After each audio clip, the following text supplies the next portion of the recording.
आपका फिर से स्वागत है लोकल 7 न्यूज में। इस वक्त आप देख रहे हैं हिमाचल बुलेटिन। मैं आपके साथ आस्था ठाकुर। चलिए रुक करते हैं खबरों की ओर।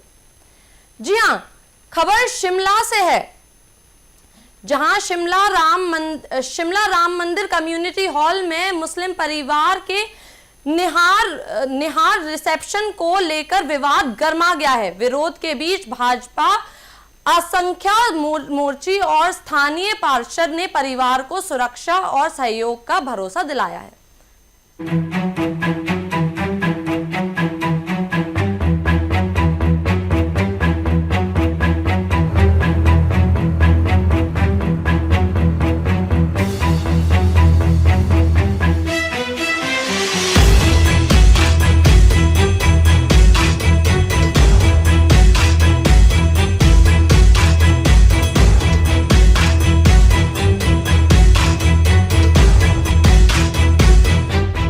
गलत बोल रहे हैं। देखो, ये मुस्लिम समुदाय के लोग हैं, हम सनातनी हैं, हिंदू धर्म में आते हैं। हम जब भी हमारी बेटी की शादी होती है, हम उनके लावा फेरे वगैरह जो भी है सनातन धर्म के अनुसार मंदिर में करवाते हैं। वैसे ही मुस्लिम समुदाय के लोग जो हैं, जब इनकी बेटे का निकाह होता है तो ये सारी रस्में जो है अपनी मस्जिद में करते हैं। देवभूमि संघर्ष का जो आप बात कर रहे हैं, उनको गलतफहमी इस बात की हुई थी कि ये अपना निकाह जो है वो राम मंदिर में कर रहे हैं।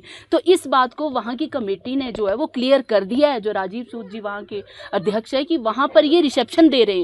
और मैं ये क्लियरली बता दूं आपको कि ये रिसेप्शन जो वहाँ पे हो रही है राम मंदिर हॉल में, वो पहली रिसेप्शन नहीं है। मैंने आज दिन तक 20-25 रिसेप्शन जो है वो यहाँ इसी समुदाय के लोगों की अटेंड कर चुकी हूँ। उनको विरोध था सिर्फ निकाह से, तो निकाह जो है ये अपनी मस्जिद में करवा रहे हैं। इसमें विरोध जैसी कोई बात नहीं। तो सोशल मीडिया में तो वो लिख रहे हैं कि भावना है, तो थोड़ा सा आहत तो हुआ ही हूँ, पर हर आदमी का सहयोग मिल रहा है तो नहीं लग रहा है कि मुझे कुछ ऐसा होगा।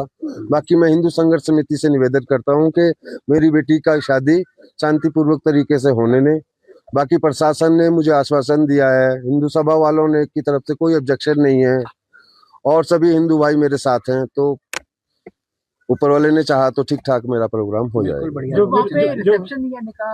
जो विरोध कर रहे हैं वो कह रहे हैं कि पहले जो है निकाह भी वहीं होने वाला था और विरोध के बाद जो है वहां से निकाह तो हो ही। नमस्कार, सबसे पहले तो मैं सभी मीडिया बंधुओं का धन्यवाद करूंगा कि आपने इस महत्वपूर्ण विषय के ऊपर अपना कीमती समय निकाला और यहाँ आए।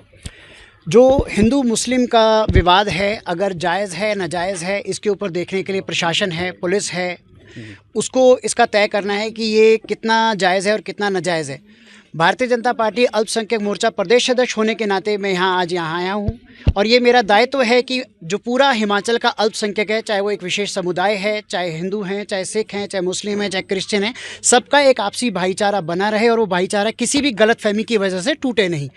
जो ये विवाद है, जो मुझे सुनने में आया, मैं तो बाहर था, कि जी वहाँ पर निकाह हो रहा है, तो मैं आपको एक बात बताता हूँ, राम मंदिर परिसर जो है वो एक अलग चीज़ है और जो राम मंदिर का जो कम्युनिटीज़ हॉल है वो एक अलग चीज़ है।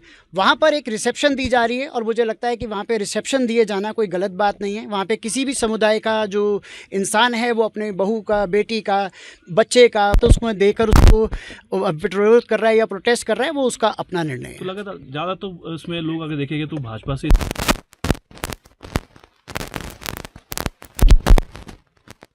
मैंने उस समिति के अंदर नहीं देखा है। अगर होगा तो उसमें भाजपा खुद तय करेगी, लेकिन भाजपा जो है वो किसी भी तरह की कंट्रोवर्सी में नहीं जाती है। जब भी माननीय प्रधानमंत्री मोदी जो हैं वो अपने भाषण में बोलते हैं, वो हमेशा ये बोलते हैं कि मेरे 140 करोड़ देशवासियों, ना कि वो ये बोलते हैं कि 120 करोड़ हिंदू और 20 करोड़ जो हैं वो विशेष समुदाय के लोग। वो जब भी माननीय मोदी जी संबोधन करते हैं या किसी भी भाषण को बोलते हैं तो हमेशा अपने देशवासियों के संबोधन करते हैं, देशवासियों को ही उद्बोधन अपना देते हैं। तो मुझे नहीं लगता है कि इसके अंदर बीजेपी को हिंदुत्व का या किसी भी तरह का मुद्दा लेके चलती है। देखिए, मुझे इसका निमंत्रण मिला है और मेरा ऑलरेडी वैसे प्रोग्राम तय था जाने का और मैं कोशिश कर रहा हूं कि मेरा वो प्रोग्राम स्थगित हो जाए एक दिन के लिए। अगर जो 99% है, मैं कोशिश रखूंगा कि वो प्रोग्राम मेरा आगे पोस्टपोन हो, तो मैं कल खुद शाम को इनकी उस रिसेप्शन पार्टी में भी जाके शिरकत करूंगा। आप बोल रहे हैं कि मैं एक खुद संस्था चलाता हूं जिसका नाम नोफल एक उम्मीद है। अगर मैं उस संस्था के माध्यम से कोई काम करता हूं, जबकि मैं भाजपा का एक पदाधिकारी हूं, तो उसके अंदर भाजपा को इन्वॉल्व करना गलत होगा। अगर वो संस्था कोई गलत काम करती है, नोफल संस्था, और मैं ये कहूं कि मैं भाजपा का पदाधिकारी हूं और मैं उसको भाजपा के नाते देखता हूं, तो वो मेरा अपना पर्सनल नज़रिया है, इसमें भाजपा का कोई लेना देना नहीं होता। हाँ, भाजपा का अगर कोई पदाधिकारी या कोई बड़ा नेता इस चीज़ के लिए स्टेटमेंट देता है तो भाजपा उसका जिम्मा उठाने के लिए तैयार है। गुरमीत जी, है तो एक ही व्यक्ति जो इधर भी कार्य कर रहे। मैंने आपको अभी बता के हटा हूं कि मैं जैसे एक नोफल संस्था चलाता हूं, अगर वहां पे नोफल के बिहाफ पे अगर मैं कोई बात करता हूं तो उसको भाजपा से रिलेटेड करना गलत होगा। लेकिन अगर मैं भाजपा के प्लेटफॉर्म पे रहकर भाजपा की तरफ से अगर कोई बयानबाजी देता हूं, तभी हम उसको भाजपा की तरफ से मानेंगे। भाजपा की तरफ से अभी तक ऐसी कोई स्टेटमेंट नहीं आई है, ऐसी कोई प्रतिक्रिया नहीं आई है, ऐसा कोई बयान नहीं आया है। मैं भी यहाँ पर जो आया हूँ, इस परिवार ने मुझे ऊना में भाजपा ने कांग्रेस सरकार के खिलाफ हल्ला बोल प्रदर्शन किया। पार्टी ने कानूनी व्यवस्था, भ्रष्टाचार और अधूरी गारंटियों को लेकर सुक्खू सरकार पर तेज निशाना साधा।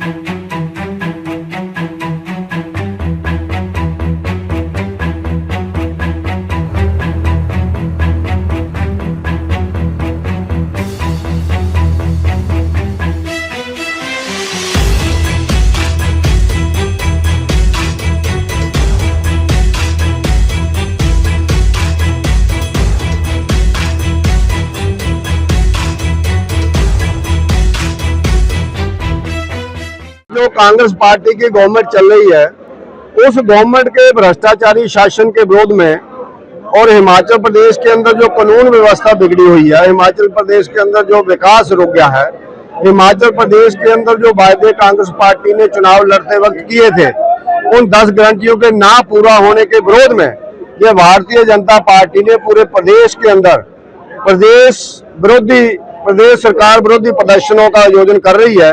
उसी कड़ी में आज ऊना विधानसभा क्षेत्र के तमाम कार्यकर्ता, हमारे जो प्रदेश के उपाध्यक्ष हैं, हमारे जहां आए हुए रश्मिधर सूद जी जो हमारे प्रभारी भी हैं, उनके नेतृत्व के अंदर आज ये प्रदर्शन हो रहा है।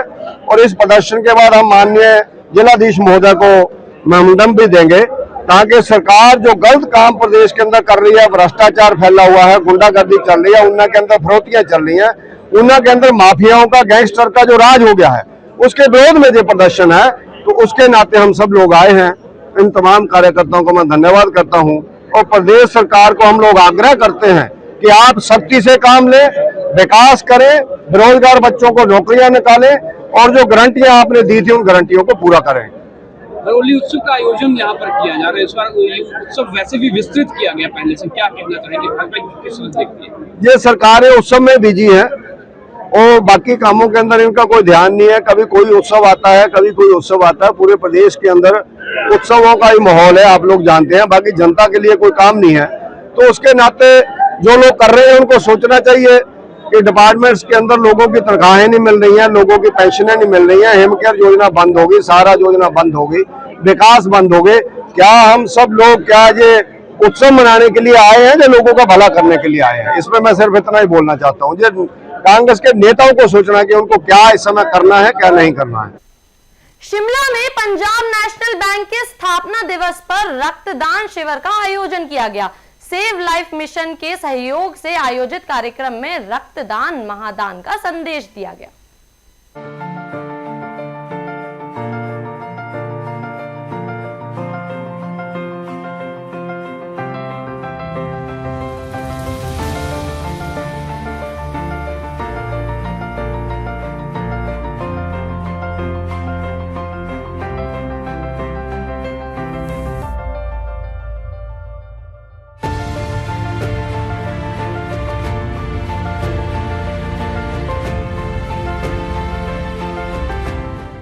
मैं राजेश कुमार, अंचल प्रबंधक पंजाब नेशनल बैंक शिमला से हूं और आज हमारा 132वां स्थापना दिवस मनाया जा रहा है। दरअसल हमारा जो स्थापना दिवस है 12 अप्रैल को हर साल मनाया जाता है, लेकिन आज 12 को संडे होने की वजह से हमने जो एक ब्लड डोनेशन का जो कार्यक्रम ऑर्गेनाइज किए हैं पूरे देश भर में 6 अप्रैल से 12 अप्रैल तक कर रखे हैं। हमारा उद्देश्य है प्रतिदिन कम से कम क्योंकि हमारा ये 132वां स्थापना दिवस है, हमारे जितने भी ब्लड डोनेशन कैंप लगे हैं, कम से कम 132 यूनिट ब्लड डोनेशन हमारा स्टाफ, हमारे ग्राहक और जो सम्मानित सिटीजन है इसमें बढ़ चढ़ कर भाग ले सकें। और क्योंकि जैसे कहा जाता है कि रक्तदान महादान, और उसकी स्पिरिट को हम आगे बढ़ाते हुए ये ब्लड डोनेशन कैंप हमने ऑर्गेनाइज करा रखे हैं। पहले आपका परिचय। मेरा नाम पुनीत सूद है, मैं सेव लाइफ मिशन शिमला से हूँ। सेव लाइफ मिशन जो है उसका मैं संस्थापक हूँ शिमला में। हमारी संस्था 1982 से ब्लड डोनेशन का जो है कार्यक्रम चल रही है, और हमें ये बताते हुए गर्व होता है कि पिछले 30 सालों से पंजाब नेशनल बैंक जो है हमारी संस्था को स्पॉन्सर करता आ रहा है। एक इसको जो है इनका हमारे को काफ़ी योगदान जो है पंजाब नेशनल बैंक का मिलता है। हर साल हमारा एक जो मेला रक्तदानियों का होता है उसमें पंजाब नेशनल बैंक हमारे साथ पूरे कंधे से कंधा मिला के खड़ा होता है, और वो हमें जिस भी चीज़ के लिए हम कहें वो चीज़ हमें स्पॉन्सर करता है। शायद हम सेव लाइफ मिशन को इन ऊंचाइयों तक पहुंचाने में इसीलिए कामयाब हुए हैं क्योंकि हमें पंजाब नेशनल बैंक का हाथ हमारे सिर पे हमेशा रहा है। और जैसे आप सभी को पता है, सेव लाइफ मिशन ने उस वक्त रक्तदान का कार्यक्रम शुरू किया था जिस वक्त सभी लोग रक्तदान करने से भागते थे। जब हमने 1982 में पहला कैंप लगाया था, हम 11 लोग तैयार हुए थे, लेकिन सिर्फ 4 लोगों ने ही रक्त दिया था, बाकियों को पता नहीं लगा था। तो सेव लाइफ मिशन ने इसको एक अपना बहुत बड़ा मेला बनाया, बहुत बड़ा इसको अपना वो बनाया ताकि हम जन जन तक ये जो है संदेश पहुंचा सके। सेव लाइफ मिशन ने रक्तदान के लिए लोगों को नुक्कड़ नाटकों द्वारा, विभिन्न कार्यक्रमों द्वारा लोगों को जो है इसके लिए जागरूक किया। सेव लाइफ मिशन द्वारा हर स्कूल में जाके इसके ऊपर भाषण दिए जाते हैं ताकि आने वाले बच्चे भी जो है हमारे रक्तदान के साथ जुड़े, चाहे वो कोई भी कैंप लगाए, लेकिन किसी भी संस्था द्वारा कैंप लगे, लेकिन जो हमारा उद्देश्य था वो एक बहुत पूरी तरह से कामयाब हुआ। हमें ये बताते हुए खुशी होती है कि सेव लाइफ मिशन जिस उद्देश्य को लेके चला था वो 101% जो है सक्सेस हुआ है। धन्यवाद, थैंक यू। वक्त है एक छोटे से ब्रेक का, बने रहिए लोकल 7 न्यूज के साथ।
हिमाचल कांग्रेस की पूर्व अध्यक्ष प्रतिभा सिंह ने कार्यकारिणी का स्वागत किया। उन्होंने कहा कि कोल सिंह नाराज नहीं है, बल्कि उन्होंने केवल सुझाव दिया है।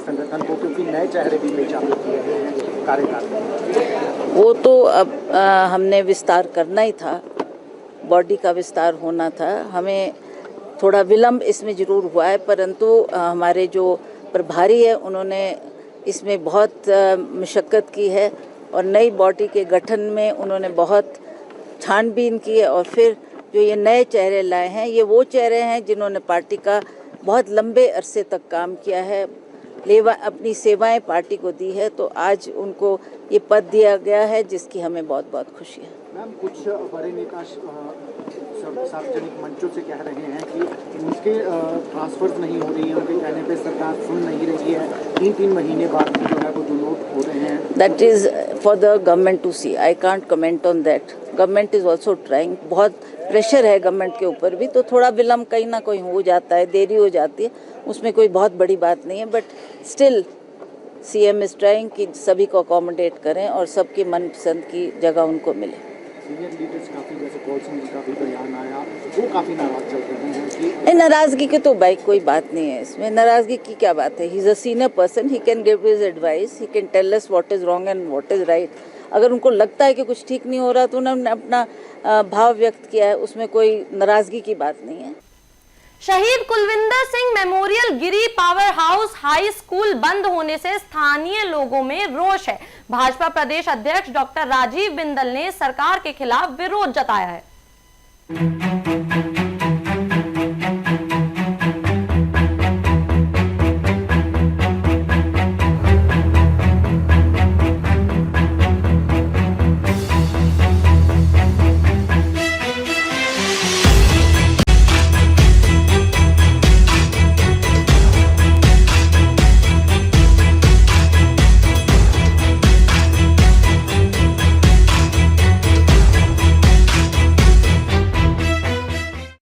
मेरा नाम हुकुम सिंह है और मैं नगर तहसील निवासी हूँ और मैं भी इसी स्कूल से 74 से मैं स्कूल में पढ़ा और उसके बाद में सेवानिवृत्ति के बाद रिटायर हो गया गुजरी से।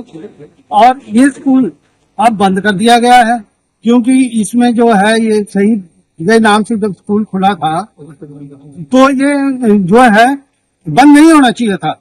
ये देश के लिए बहुत बड़ा घातक समाचार है जो शहीद हुए देश के लिए, और वो स्कूल आज बंद होने जा रहा है तो हमारी जो पीछे की जो बच्चे हैं जो स्कूल में पढ़ रहे हैं वो बहुत ही सफर हो रहे हैं, उनके पेरेंट्स सफर हो रहे हैं, उनको बहुत दूर दूर जाना पड़ रहा है, 3-3, 4-4 किलोमीटर दूर जो है वो स्कूल है, कोई भी स्कूल नियर अबाउट नहीं है। फिर उनकी समस्या कन्वेंसिंग समस्या आएगी। इस बात को सरकार को ध्यान में रखना चाहिए और सरकार जो है स्कूल को बंद करने की ऑर्डर करती है। हम इसके लिए डीसी साहब से भी मिले, वो उन्होंने भी कहा कि भी गवर्नर साहब को दिया उन्होंने ज्ञापन, तो इसलिए ये स्कूल तो किसी भी हालत में बंद नहीं होना चाहिए। बच्चे बहुत ही ज्यादा सफर हो रहे हैं इसके कारण। प्रोजेक्ट स्कूल जो शहीद के नाम से मैट्रिक स्कूल था उसको अब ये बिजली बोर्ड की तरफ से इसको बंद किया जा रहा है और इस जो बंद करने का निर्णय लिया गया बहुत हमारे इससे हमें बहुत ज्यादा नाराजगी है क्योंकि हमारे जो बच्चे हैं, हमारे जो आसपास के गरीबों के बच्चे हैं वही स्कूल में पढ़ते थे और अब उनके लिए एक समस्या पैदा हुई है जो कौन से स्कूल में जाए। जो हमारे यहाँ स्कूल है वो यहाँ से लगभग 7-8 किलोमीटर दूर है। इस समय हम शहीद कुलविंदर सिंह के नाम पर चलने वाले हाई स्कूल गिरिनगर पर खड़े हैं और हम देख रहे हैं कि यहाँ पर वो बच्चों के माता पिता भी खड़े हैं और ये स्कूल शहीद कुलविंदर जी के नाम पर आज से, और ये स्कूल लगभग 50 साल पहले प्रारंभ, और जब कारगिल युद्ध हुआ तो हमारे इस गांव का कुलविंदर वो शहीद हुआ और सरकार ने इसका नाम शहीद कुलविंदर सिंह के नाम पर रखा। पिछले कल तक 58 बच्चे स्कूल में पढ़ और हमारी प्रदेश की कांग्रेस सरकार ने जो श्री सुखविंदर सिंह सुक्खू जी के नेतृत्व में चल रही है उसने इस पर ताला लगाने के आदेश कर। अब वो बच्चों के सर्टिफिकेट्स निकालने का काम शुरू हो गया। ये इलाके की जनता के साथ बहुत बड़ा भद्दा मजाक। ये जो हमारे साथ खड़े हुए बहुत सारे भाई बहन हैं ये स्कूल में ही पढ़े और ये अपनी जुबान से वास्तु स्थिति रखेंगे, पर हम तो महामहिम राज्यपाल महोदय से अनुरोध करते हैं कि इस प्रकार का सुंदर स्कूल जो वर्षों से चल रहा है उस स्कूल को बंद करना। ओलावृष्टि से सेब बागवानों को करोड़ों का नुकसान हुआ है। जी हां, भाजपा के कांग्रेस सरकार को घेरते हुए प्रभावित किसानों के लिए तत्काल मुआवजे की मांग की है। ओलावृष्टि, बर्फ और तूफान के कारण फ्लावरिंग की स्टेज पर ही सेब की फसल पर खतरा मंडरा रहा है। फसल पूरी तरह बर्बाद हो गई है, जिससे हमारे किसानों के जो लाखों हमारे परिवार है, इनकी आर्थिकी पूरी तरह सेब पर और फसलों पर टिकी हुई है, वो पूरी तरह बर्बाद हो गई है। आज का जो युवा है, पढ़ लिख कर उन्होंने बागवानी को अपना पेशा चुना है, क्योंकि सरकार के पास नौकरियां तो है नहीं। उसके बावजूद इस प्रकार का जो नुकसान हुआ है, इससे किसानों की कमर तोड़ दी है। इसके अलावा अगर हम बात करें, कुछ क्षेत्रों में मटर की फसल बर्बाद हो गई है, अन्य फसलें जो लगाई है लोगों ने बर्बाद हो गई है। आज शिमला में जो बच्चे स्कूलों में जाते हैं, कुछ जो बुजुर्ग हैं वो दवाइयों पर निर्भर है, उनकी सारी जो अर्थव्यवस्था है, उनकी जो कमाई का माध्यम है, उनके जो जिनसे वो बच्चों को पढ़ाएंगे या अपने बुजुर्गों का इलाज करवाएंगे, किसी अन्य प्रकार के जो उनके कोई शादी विवाह होने हैं, उसका जो खर्च है वो पूरी तरह से सेब की बागवानी और फसलों पर निर्भर है। सरकार इतनी संवेदनशील नहीं है, असंवेदनशील हो गई है कि उप मुख्यमंत्री का कोटखाई दौरा आप सबने देखा होगा। वो ओलावृष्टि का प्रश्न उठाते ही हंसी का उसको उन्होंने माध्यम बनाया, जो बहुत ही शर्मनाक है और पूरे किसानों और बागवानों के लिए ये मजाक उनका उड़ाया गया, ऐसा प्रतीत होता है। आधे से ज्यादा जो हमारे किसान बागवान हैं, उन्हें यही पता नहीं है कि उनका बागवानी मंत्री कौन है। बड़ा चिंता का विषय है। एचपीएमसी की पेमेंट जो किसानों को मिलनी चाहिए थी, इस समय बहुत ज्यादा आवश्यकता है, वो उन्हें नहीं मिल रही है। दवाइयां, खाद और जो सब्सिडी तो पूरी तरह बंद कर दी गई है। किसानों को इस वक्त, बागवानों को इस वक्त, इस समय सरकार की मदद की बहुत ज्यादा आवश्यकता है। मुझे लगता है कि सरकार को संवेदनशील होकर इस विषय पर ध्यान देना चाहिए, कड़े कदम उठाने चाहिए, ताकि ऊपरी शिमला के जो किसान हैं या पूरे प्रदेश भर के किसान हैं, उनको राहत देने की आवश्यकता है। आप वो एक सर्वेक्षण करवाएं कि इस ओलावृष्टि, तूफान, बर्फबारी से किन फसलों को कितना नुकसान हुआ है और उसकी भरपाई किस प्रकार की जा सकती है। यह सरकार की प्राथमिकता होनी चाहिए, क्योंकि हिमाचल प्रदेश की जो अर्थव्यवस्था है वो बागवानी पर, विशेष तौर पर फसलों पर, सब्जियों पर बहुत ज्यादा निर्भर करती है। अकेले अगर हम सेब की बागवानी की बात करें तो 5,000 करोड़ से ज्यादा की अर्थव्यवस्था में योगदान 5,000 करोड़ रुपए से ज्यादा का सेब बागवानी का है। 90% से ज्यादा आबादी हमारी हिमाचल प्रदेश की किसानी और बागवानी से जुड़ी है, लेकिन जो ये सरकार है वो पूरी तरह से असंवेदनशील है। सरकार से मेरा आग्रह है कि इस विषय को गंभीरता से लेते हुए इसका सर्वेक्षण करवाएं, किसानों को मुआवजा दें और जिस प्रकार से भी राहत सरकार दे सकती है और किसानों को देने की कोशिश करें।